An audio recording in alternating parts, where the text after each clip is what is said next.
ఇక వివరాల్లోకి వెళ్తే ప్రజా ఫిర్యాదుల పరిష్కార వేదిక కార్యక్రమంలో అందిన అర్జీలకు సత్వర పరిష్కారం చూపాలని జిల్లా జాయింట్ కలెక్టర్ రాహుల్ మీనా అధికారులను ఆదేశించారు.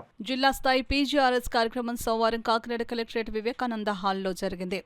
ఈ కార్యక్రమంలో జేసీ రాహుల్ మీనా, జిల్లా రెవెన్యూ అధికారి J Venkatrao, housing PD NVV Satyanarayana, BC corporation ED A Srinivas, CPO P Trinath, DPO Ravikumar, KRC SDC G Ratnamani ఇతర అధికారులతో కలిసి హాజరై కాకినాడ చుట్టుపక్కల నుంచి వచ్చిన ప్రజల నుంచి దరఖాస్తులను, అర్జీలను స్వీకరించారు.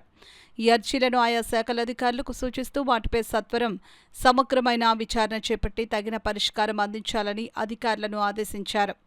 ఈ సందర్భంగా ఆయన మాట్లాడుతూ ప్రతి సోమవారం ప్రజా ఫిర్యాదుల పరిష్కార కార్యక్రమాన్ని రాష్ట్ర ప్రభుత్వం ప్రతిష్టాత్మకంగా నిర్వహిస్తుందని అన్నారు. ఈ కార్యక్రమంలో అందిన దరఖాస్తులు, అర్జీలను క్షుణ్ణంగా పరిశీలించి సత్వరం పరిష్కరించాలని అన్నారు. కార్యక్రమంలో వివిధ శాఖల జిల్లా స్థాయి అధికారులు, కలెక్టరేట్ విభాగాల అధిపతులు తదితరులు పాల్గొన్నారు.